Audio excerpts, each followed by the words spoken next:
Yeah, she trained this morning, and she's tracking well. We'll assess things tonight and make a decision tomorrow whether she starts or not. Is there a sense, obviously she's had so much time out of the team, got the chance to play the last sort of friendlies. Do you want to see her in the mix with the current side before the Asian Cup, or are you happy to sort of let it go until the next situation? Oh, she is in the mix at the moment. She's training with us. She's been in the last two camps. We're obviously looking at a lot of different scenarios leading into a tournament. As I've said, we have to be prepared for many different scenarios, and Sam's a component of that, like every other player. And as I said, she's tracking well, and she's growing at Chelsea with match minutes, and she's really integrated well here, which isn't a surprise because she's been in the Matildas for a long time. Was there any boxes that she had to tick today at training to, I guess, get that tick approval for you to have her play tomorrow night? Or? She's been ticking boxes ever since she's come in.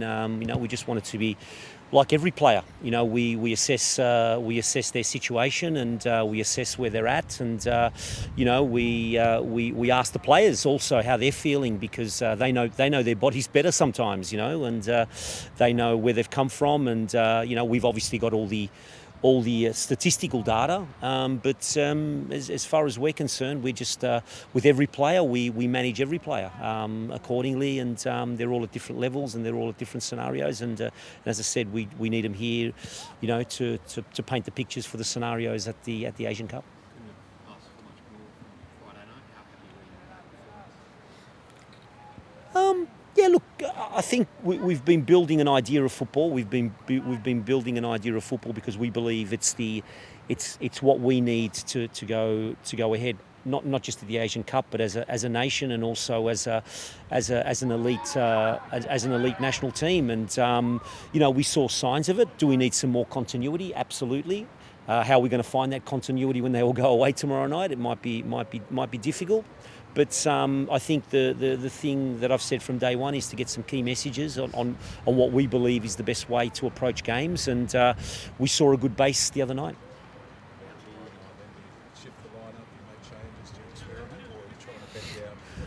There's a couple of things I still need to use the expression of ticking the boxes tactically. I still need to see a couple of things that will then give us all the scenarios and ammunition ready for the Asian Cup. Expect any changes for tomorrow night? Yeah, we'll see how some players have pulled up after today, and we'll see tonight. We'll sit down with the coaching staff. We'll have a chat with a few players, and as I said, there's a few tactical things I want to see, a few tactical combinations I want to see. So there could be some changes. Yes. Ellie, last time Matildas were here, obviously you're at Adelaide Oval. How do you rate this as a venue, High Stadium, top ones in the country? Yeah, I think this is a great football stadium. Obviously the seats are close to the pitch, and that's what you want, to play and the fans be close. So yeah, looking forward to the game here tomorrow night. I expect New Zealand to come out breathing a bit more fire this time, just because of the way that the last game went. Yeah, I think so. I think they definitely wouldn't be happy with their performance, and I think we can expect a totally different New Zealand tomorrow evening. We're prepared for that, and we're going to play our own game, our own style of play, and bring it to them again. Every sort of game in sort of past year has been looking towards the Asian Cup. How ready do you feel ahead of what's obviously only a few months away? Yeah, well, we only have one game left before, and I think what we've done in the last couple of months, has been important, and I think the recent game was probably our best performance in a long while, really gelling and playing the style of play we want to play, and I think tomorrow is another good opportunity, just before the Asian Cup, as we go all back to our clubs, tomorrow night, and we come back together in March, so tomorrow night's really important. How much are you enjoying your football since switching to Chelsea, obviously a new league and new environment? Yeah, really enjoying my football at the moment. It's a new challenge for me, new environment, and yeah, I'm just playing freely, and I have a lot of confidence at the moment, so I'm really happy with how I'm performing. Joe, we touched on with Ellie with the stadium. Where do you rate this stadium in terms of pure football stadiums? Look, I'll probably say something that is maybe other states won't, but Adelaide is a football city. It's even when I came here as Melbourne City, both A-League coach and A-League assistant coach and W League coach, the fans are amazing. It's a purpose-built football stadium, and you feel part of football. So I do believe Adelaide is a real football city from my perspective. I'm not sure if you saw Alex Natchic's sort of plea over the weekend, sort of encouraging football fans to stick together. How much do you agree with that message, and also how huge would it be if we could have a few more of these around the country? 100%. I think, I've said this from day one, that I think sometimes we put ourselves down, for no reason. We just, we think that we're so far behind, or we've got this sort of inferiority complex to the rest of the world in football. And, we've got coaches all around the world. We've got top players all around the world at top clubs. So we must be doing something right. We must be doing something right, and we should be celebrating that, and we should be really using that as a platform to say, okay, well, where can we grow? I think the reality is now unity of everyone coming together and say, okay, what's our next step as a nation? What's our next step as a league? What's our next step as federations, and where we can take it forward? I, not to belittle anything, but I came back believing that the game is at a point where it can really grow. I mean, there's so much talent in our youth teams. Our under 20s beats South Korea 4-1 yesterday. So we must be doing something right, and I hope that everyone just unites for the game and the betterment of the game, and wanting to do those things to make the game grow, because it's at a very, very good point. Do you think you've realised, you've obviously realised, but is it a bit surreal just knowing that this will be the last game that you've got before the Asian Cup? Because 3 months is a long time in club football, and you're still relatively new to the national team scene, I guess. I knew this was going to be the last game, so I was prepared for it, and I was prepared for all the other games that were preceding that. And as I said from day one, what we've tried to do is just stabilise not only the playing squad but staff processes, stability in the people coming in, stability in the direction, having a clear direction where we're going forward. Hey, this is what it is, and I'm not gonna complain, or I never complain about situations of grounds or we haven't got time or anything like that. It is what it is, and we've just got to make the most of it.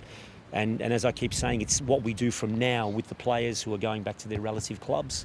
The information we keep giving them, how we monitor them, how we monitor just their physical load, and just simple chats and updates. I think this is now the important part. They're playing their trade in big clubs, in big competitions, and for me, as long as they're at that level, we'll always have a healthy national team. So what does that look like over the next 3 months? How are you keeping in touch with the players, and how do you keep that continuity before you come back? Yeah, look, obviously our medical staff and S&C staff keep in touch with every club. We get the weekly data, we get the weekly physical training scenarios. We understand where they're at, and then obviously us as technical coaches keep up to date with the players. We give them basic feedback on games. We'll get a bank of games, and our assistant coaches, Ellie, will play 3 or 4 games, and then they'll sit down and say, okay, these are the areas we're looking at, these are the areas we're at. We can maybe do a little bit better here. This is great. Continue this. So for us, it's just clear communication going forward. Simple as that. There's no magic wand. It's just clear communication, and staying in touch, and just making sure that we're managing and monitoring their process. Obviously, Charlie's injury was a bit untimely in terms of getting to play in a home city. How disappointing was she to miss out on it? I haven't spoken to her about the disappointment. I've spoken to her about the injury and all the other things from that perspective. Look, this is football. This is football, and it's as much as it's sad. She'll do the right things. She's already started her rehab, and going forward now it's about trying to get her back to get some match minutes.